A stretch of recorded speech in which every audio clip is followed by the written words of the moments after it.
Hello, my fellow Whovians, and welcome to this latest Doctor Who review, where after a very long time I come back and I'm reviewing Planet of Evil, starring Tom Baker as the Fourth Doctor. Now, I want to apologise for the long gap between my Doctor Who reviews. I basically lost my enthusiasm to do the reviews, so I needed a bit of time to have a break and rekindle my enthusiasm. And also, I wanted to re-review the Bond films because No Time to Die was meant to come out in April, like a few days ago, but sadly the film has been postponed. So, and what with the current situation with the coronavirus, the world is basically on lockdown. The UK is certainly on lockdown, so no better time to resume the Doctor Who reviews. So, here we are.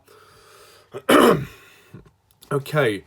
Planet of Evil. This is the second story in season 13, I believe. Yes, season 13. And basically, the plot of this story is as follows. Picking up a distress call from the edge of the known universe, the Doctor and Sarah Jane find themselves on Zeta Minor, where a geological team has run afoul of some strange things going on.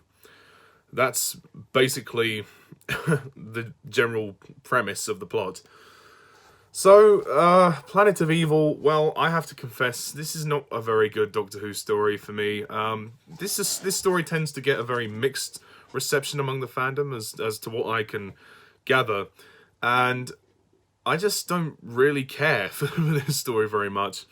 I mean, there are some cool ideas in it, don't get me wrong. I think the idea of the antimatter is quite cool. And the professor, who unfortunately succumbs to the antimatter and it turns him into a monster. I mean, that's kind of interesting, kind of taking a Jekyll and Hyde sort of vibe. That was interesting.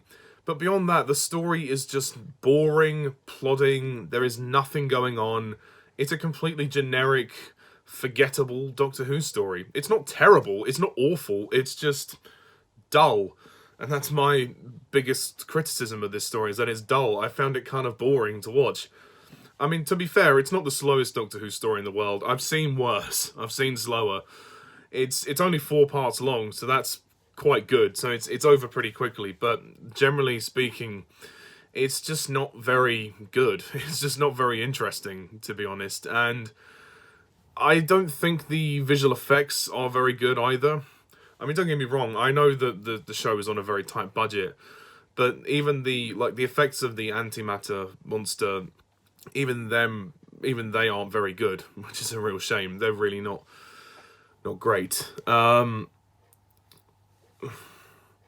whole look of the antimatter monster is kind of cool, but it just looks like someone's drawn lines and lines and lines and lines, and then they've just kind of like faded it in and out. It's the effects, like you're giving it some kind of phasing effect, but it doesn't look very creative, to be honest. Not very much. And when the people die from the antimatter monster, you can't really see what's like how it's killing them, and like because they just disappear, and then that's really it. It's like, oh right. So I don't think it's particularly scary. It doesn't come across as scary at all. I do like the Doctor in this story. I do like the Doctor and Sarah. I think Tom Baker gives a good performance.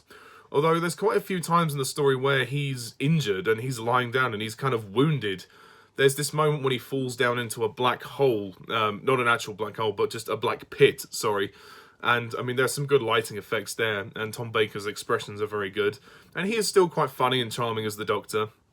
But he doesn't get a lot to do in the story. Not till later on. I feel that the Doctor and Sarah don't get as much as they have done in the previous stories, but that's not a major complaint. Elizabeth Sladen is great as Sarah Jane in this story, and she does have some terrifying reactions in this story. Like, she looks generally quite scared, and she tries to sell it as best she can, but I think the story surrounding them is just it's a waste of time. It's boring. It's kind of dull. It's just forgettable. There isn't much of a story. I mean, the whole thing with the antimatter, I mean, just there isn't really much of a narrative here. I mean, fair enough. If people like this story, then that's fine, but I couldn't get into it. And for me, this is probably the weakest story so far of the Tom Baker era, of the ones I've seen. I mean, I'm going in order here, so I haven't seen every story in his era, far from it. But I was very disappointed with the script this time round, written by Lewis Marks. Not very imaginative at all. I really don't think that the script serves the story very well.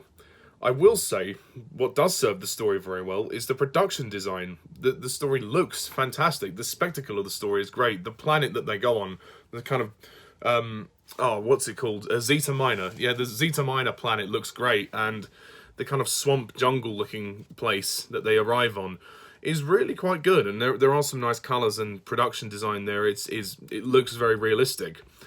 The set on the space station is still good as well.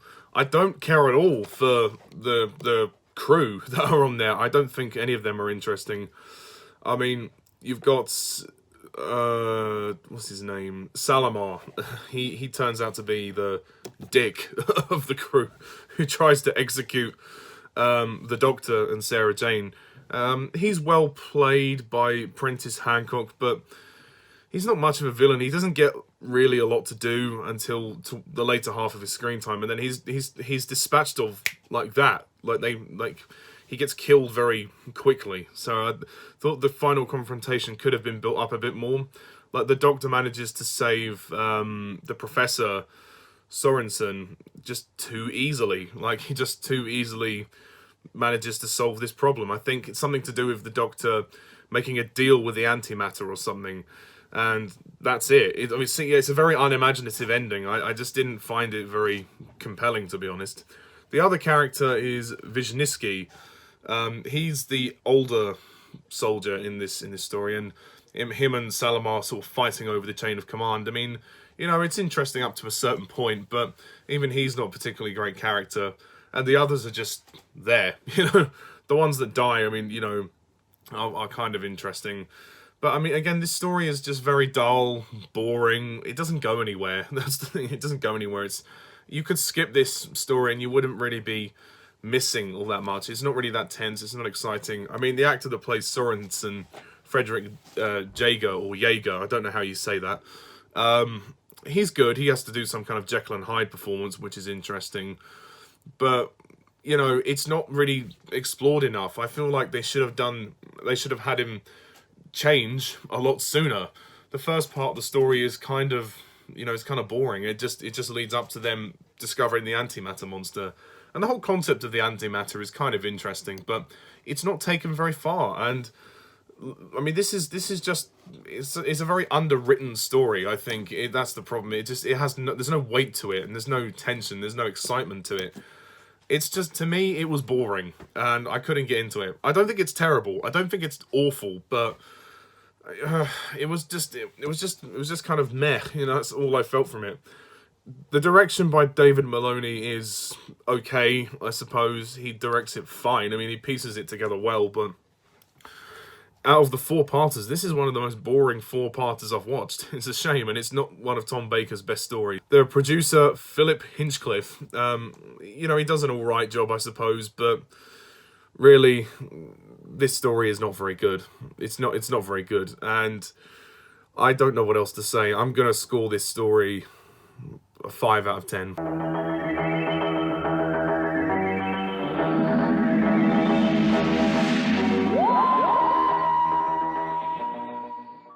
Yeah, not particularly a great one for Tom Baker to continue with, shall we say. And, yeah, that's really it. I